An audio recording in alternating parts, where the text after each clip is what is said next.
Hey, what's up, my friends, Agents for Life? Welcome to podcast number 237.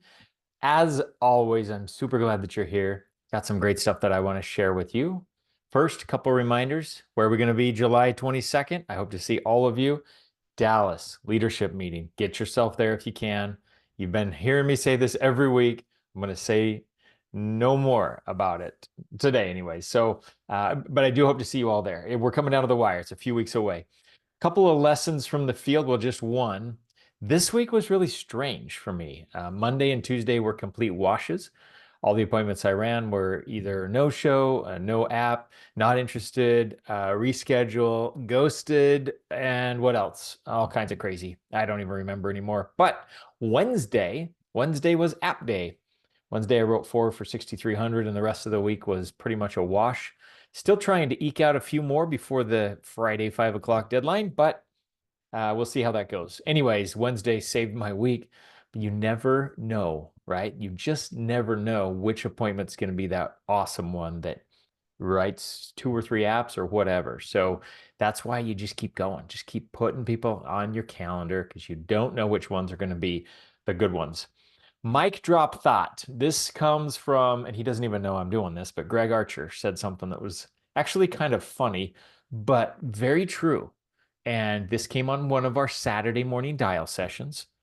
I just really thought it really struck me in a funny way because he was like, he started talking about how we have to really you almost have to get angry a little bit to really move, right? Because it can get frustrating. And sometimes we're too passive to the world, not necessarily to people, but to ourselves and to our commitment to our future. So we get a little passive and I don't know if if you were in the corporate world, I was, and I really wanted a headhunter to come in and sweep me off my feet and just, hey, I found you a job for $200,000 a year and they start next week. And could you want to apply? I always thought it would be cool to have a headhunter come out and find me and say, look at these job offerings. People want you. Never had something like that fall in my lap. I heard of a few other people getting stuff like that, but it's not the norm. I had to go get it. I had to go chase it. I had to go hunt it down. I had to go kill it and drag it back to the cave and cook it for my family over an open fire, right? So Greg Archer was talking about how we sometimes have to get a little grit in our tummies, and sometimes we're just a little too passive. He says, somebody's getting some insurance around here. I don't know who it is, but doggone it, somebody today is getting some insurance. All right. So that's that. Let's go. So, anyways, if you're a little too impassionate, and I don't even know if that's a word, so don't go Google searching on me, but if you're a little too passive, you might want to get a little grit, a little anger, a little healthy, righteous anger, just a little, not attitude, right? To say, doggone it, I'm tired of this. I'm protecting somebody today. We're getting this done. And then go do it. Sometimes that's just all you need. So, mic drop thought from this week comes compliments of Greg Archer and our weekly training. So, this is what I wanted to go over this week, and we're going back to sales. So I haven't touched on sales in a little bit. Like to mix this up, as you know. So this is a sales-driven podcast. If you go back about 8 or 10 episodes ago, you will see a podcast on setting the table. Okay, other people have different terms for other things. It could be, but I call it setting the table. But it's setting the stage for what's about to happen, what you're going to do. Right? We're talking about how the appointment's going to go. This establishes you as the expert because you're telling them this is how it's done, right? Underwriting, I shop around, I'm going to ask you a lot of questions, et cetera, et cetera. So what you want to do is do this. There's a small little setting the table again at the end before you show pricing. So we're going to set the table up front. If you didn't catch that one, go back to the old podcast. It's like I said, 8 or 10 episodes ago, and catch that one because that's the big one going into the whole appointment. Okay. This is setting the table part 2. Maybe it's dessert, right? We cleared the dinner, done the dishes. Now we're setting out the cute little mini plates and the cute little forks or whatever they do for dessert. So here we go. That's what this one's all about. You got to there's a little bit of teasing, a little bit of talking, a little bit of leading into before we show pricing. Okay. Now remember, before I continue, let me pause. Pricing is the big thing. Okay. Once you reveal pricing, the appointment's over. You're done. You're either writing an app or you're not. Okay. And it's even hard to backtrack if you start too high, because that high number goes in their head. They get sticker shock, kind of derails them. And you go, no, I've got lower options. And a lot of times people are already decided it's too expensive versus starting low and going up. Anyways, once you reveal a price, that's it. They got what they wanted. You have no more arrows in your quiver. Now you're hoping to get an answer from them. Yes or no? Can I help you? Can we take a nap? Right? All that stuff. So that's one point I want to emphasize, because don't be so quick to just give them a price. Okay. Watch that. I have other episodes where I've talked about that, but setting the table part 2. So this is leading into and really kind of building up their appetite a little bit, so to speak, before we just show the price. Okay. Because the price is the last thing. So hopefully by now we've gotten their buy-in. Hopefully at the beginning of the appointment, we did the setting the table properly. We got them to say yes. We've brought them along with a lot of mini yeses. There's another podcast about that. I don't know which number it is, but I've talked about it a lot. Getting them to say yes along the way. And then at the very end, it should be a simple transaction, a natural transition into the application. That's the natural next step. Shouldn't surprise anybody, right? The formality in between those two is choosing a plan that happens to have a price with it, okay? So here's how it goes. This is what I do, and if you've got some better ideas or things that work out better for you, I would love to hear them, but what I like to touch on is a couple of things. First of all, I like to let them know, now I've got some options for you, okay? And before I actually do this, I like to pick a strategy. So I'll say, you're young enough. We can either do this with a cashback option, we can do this permanent, or we can do this with a temporary plan that's less expensive. And I'll kind of briefly explain the three, which strategy works best, which idea works best. Oh, I like is it budget? Is your biggest deal? Okay, budget, good. It's going to be a term, right? If they're older, probably have fewer options, but give them what they can. So if there might be a couple of strategy decisions they have to make, pick that. And you even want to get into the number, if they're picking a term, how long they want it. The reason why is because we don't want to be showing 47 different prices, right? We are not, what do they call, optioneers. I think I talked about that last a couple of podcasts ago. We're not optioneers. We're not here to show tons and tons of options. We're not selling options. So just a couple of options, 2 or 3. Okay. In order to be able to do that, we have to narrow everything down from 25,000 options, all the carriers, all the prices, all the products, down to just some that make sense. How do we narrow? Asking questions, right? What's important to you? How long do you want this in place? Do you want to build cash value? Do you like the idea of this or that? Do you want any riders on the policy, et cetera, et cetera? So there's a lot of things you can keep asking questions to get them to a point where you can now just quote 2 or 3, and then here we go, right? So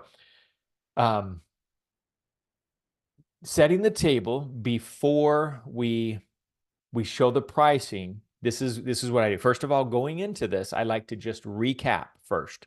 So I'll say, okay, now I'm going to show you some pricing in just a second. I see some options that are pretty good. Okay. Before I jump into that, let me just make sure we're on the same page. We talked about this, we talked about that, and you want to just recap everything. You make this much, here's your mortgage, you're looking for something that does this, right? You want to state back to them what they said they wanted. Now, if you don't know what that is, shame on you. Do better. Go back and find out what their why is. That's the main thing. Nobody buys insurance because they want another bill. I'm looking for a place to put some extra money. I just need an extra bill. Where can I put it? How about an insurance policy? Let's buy one of those. They have somebody they want to cover. We have to constantly go back to that why, okay? And build the value in what would happen if they don't have the coverage. What's going to happen to the family and so forth. So restate that. I like to go into the pricing, just recapping. Let's make sure we're on the same page, right? Okay. Now, this is where you can kind of just touch on a couple of things before we go into pricing. This eases them in so that there's no sticker shock and there's no crazy expectation, all right? So first thing I want you to know about life insurance is everything is scalable. So based on what you've told me, I found a few options that I think, number one, you'll qualify for. Number two, are the best price that I can get you for the best coverage, okay? So you don't have to go around and do any shopping. But I'm going to show you those. But let's first establish something that's very true in life insurance, and that is this: something is better than nothing. So when I show you these pricing options, if something is way too expensive, I want you to just tell me. Just be honest and straightforward and say, Matt, that's too much. Is that okay? Can we agree on that? Okay, perfect. I want you to be honest about the pricing, because my job is to help find you the coverage, but your job, Mr. Prospect, is to pick the budget that's right for you. And since this is all scalable, okay, that's one truth we know about life insurance. Is it scalable? You can get 25,000, 50,000, 100,000, 200,000, get $1 million. Everything's scalable and the price goes up accordingly. But the second thing we know about life insurance is that something is better than nothing. And I like to really make that point. Now, before I show you this pricing, let me just remind you a couple of things. Number one, we can scale this up or down. So if it's too high, let me know. Number two, something is better than nothing. So it's actually better, Mr. Prospect, that we start with something today so that you at least have a basic plan in place that we can always improve down the road. So what I'm saying is, you don't have to make a 30-year decision today and get it right. We don't have to stress about that. We can get something small, something comfortable in your budget, something that works. And then every year when I follow up and do our annual reviews, if you feel it's the right time to add more, we can do that. So what am I doing is taking off all the pressure from getting this right. Because some people really feel like this is it. It's funny when I talk to people and they think that they can only have one policy. And I'll say, like, well, you can have more than one policy. Oh, I can? What?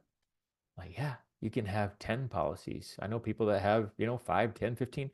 Really? Oh, okay. People don't know the craziest things, right? So I don't fault them. They just haven't learned, and they have a certain perception about life insurance that they bring into the appointment. So I want to make sure they know we're not bound to a 30-year decision right now. That's a lot of pressure. Nobody wants to get that wrong. That life insurance policy I got 28 years ago, boy, I screwed up on that. And that now the rest of my life is messed up. Like it's not like that. So I like to make that point. We're just going to make this real simple. We're going to get something in place, especially if you're talking to somebody that doesn't have any coverage. I like to touch on that, Mr. Prospect. Now, you don't have any coverage at all. So rather than waiting and looking around and trying to find, we can get something started. If you find something better, you can always replace it. But at least it'll take the edge off. At least you'll have a little bit of extra peace of mind. Anyways, don't belabor this. I'm carrying on way too long because I'm doing some teaching. I'm not doing actual script. So make these points in your words, but be brief, and then say, okay, I've got some pricing here, some options for you. Let me know how you feel. And then for the 200,000, $28. For the 300,000, $37 or whatever. Then I'll say which one feels like it fits the best budget. I use the word feel because it's an emotional decision. Which one feels most comfortable with your budget? And they pick one, and then I verify. Okay, are you sure? Now, that's comfortable in your budget, right? Yes, it's comfortable. Okay, we still have to see if we can get you approved. So let's go ahead with the application. I just go in and start asking them. So I'll say, perfect. What's your legal first name? I don't ask permission. I don't make it weird. I don't ask for the sale in some clunky way. It's already assumed. We've already agreed. This is how it's going to go down. So as soon as they say, yes, this is comfortable, perfect. I'm going to need you to grab your driver's license. What's the legal spelling of your first name? Something like that. And I've already got the application up. While they're deciding, I've already logged in because I'm a virtual agent. They can't see me, but I've already logged in because I bookmark everything. It's all organized. And I've got an application sitting there, cursor blinking, waiting for me to just start typing. Okay. That way there's no pause. It just flows right into the application. They feel very comfortable because they feel like they're being well taken care of. So that's the small setting the table part 2, setting the table for the dessert instead of the main course. Okay, it's a second little little intro thing that you say before you show pricing. And the two key points that I make is before I'm going to show you this, let me just say there's a couple of really important things about life insurance. First of all, it's scalable. So we can go up or down. So if the prices are too high, let me know. But the second thing is it's better to have something than nothing. If they've already got life insurance, we're already spending the money on that's income replacement. This is mortgage protections. We want to separate. So if they have life insurance, they don't have mortgage protection. So still applies. Something is better than nothing, because what you have right now isn't mortgage protection, it's life insurance. So or income replacement, right? It's all life insurance, but it's income replacement. So they need both. They need enough for everything. And most people are uninsured or underinsured. So rest assured that if they've got a lot of coverage, it's probably not enough. Okay. Anyways, that's kind of the little bit that I do leading into the pricing, and it helps soften the blow. It helps prepare them to receive it, and it helps with the flow of going right into a yes and then taking that application at the end. So put some of those things into practice and hopefully increase your ratios, and let's go out and protect more families this week. All right. Have a great week. Talk to you later. Bye.